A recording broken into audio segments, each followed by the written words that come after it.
Hello बच्चों, आज हम लोग क्लास 9 का matter in all surrounding part 5 करेंगे।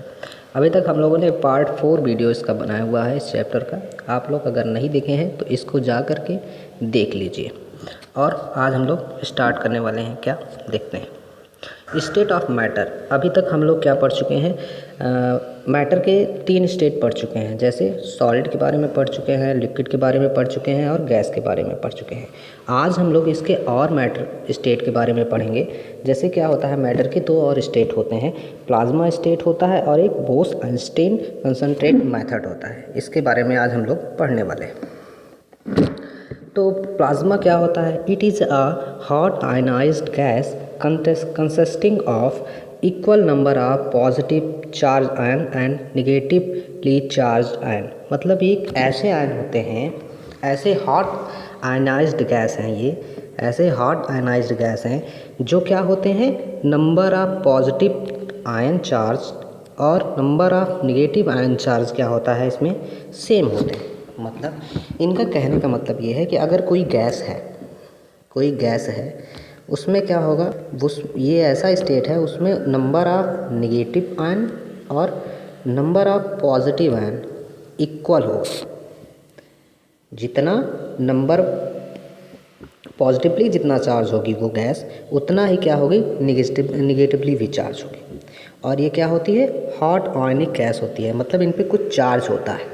आयन का मतलब तो आज समझते ही हैं, चार्ज माइनस प्लस चार्ज होता है। तो इसमें कौन कौन से एग्जांपल हैं? लाइटिंग, मतलब जैसे आप लोग बारिश का मौसम होता है तो बिजली कड़कती है, तो बिजली का कड़कना है, जो उसमें लाइट जनरेट होती है, चमक जनरेट होती है, उस स्टेट को हम लोग क्या कहते हैं, प्लाज्मा स्टेट कहते हैं।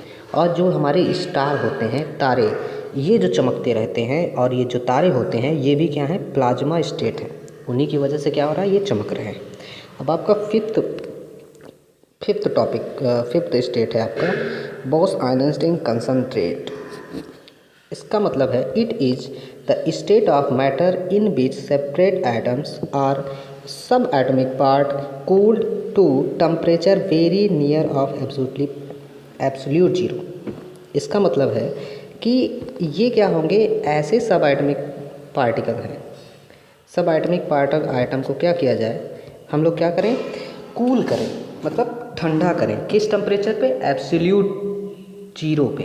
एब्सोल्यूट टेम्परेचर पे हम लोग क्या करें, इसको ठंडा करें।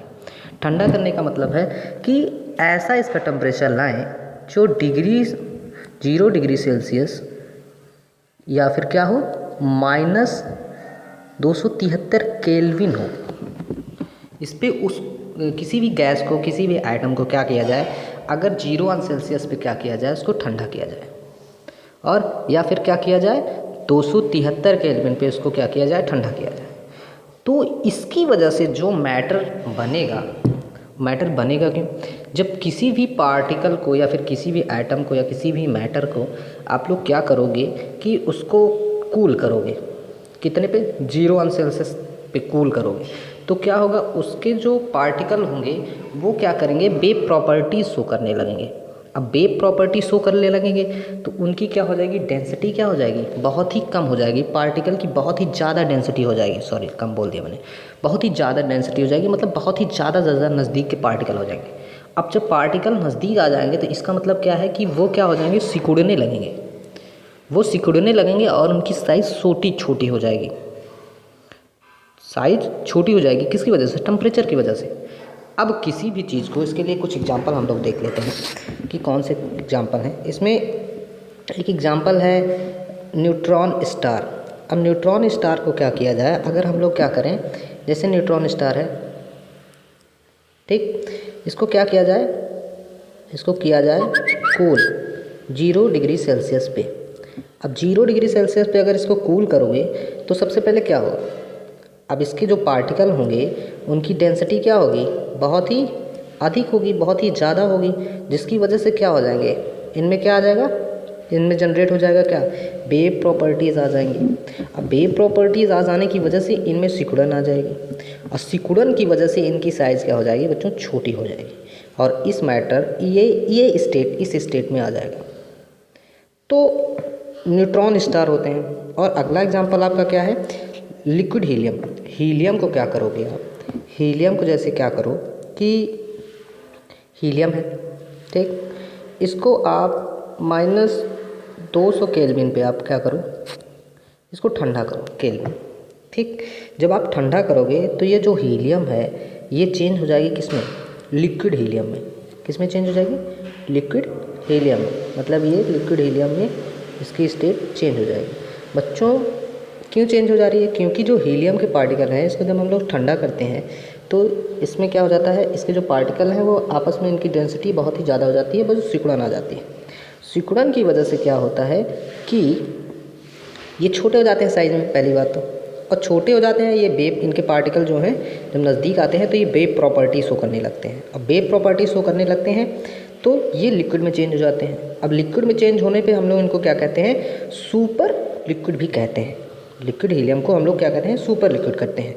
तो प्लाज्मा बच्चों क्या होता है, प्लाज्मा जो हमारा होता है ये प्लाज्मा एक हॉट है, हॉट क्या, हॉट आयनिक गैस, मतलब कि ये इसमें एनर्जी बहुत ही ज़्यादा रहती है। हॉट का मतलब क्या हो गया, बहुत ही ज़्यादा एनर्जी होगी इसमें। और इसमें क्या होता है, वेस्ट आइंस्टीन में क्या होगा कि इसमें एनर्जी कम होती है, इसलिए कूल्ड होते हैं, ठंडे होते हैं, इसलिए हम लोग कह सकते हैं इसमें एनर्जी कम होती है और प्लाज्मा में एनर्जी ज़्यादा होती है। बच्चों ये आपको समझ में आ गया होगा, तो चलिए आगे चलते हैं। हाँ, तो अगला पॉइंट है हमारा चेंजिंग टेम्परेचर यूनिट।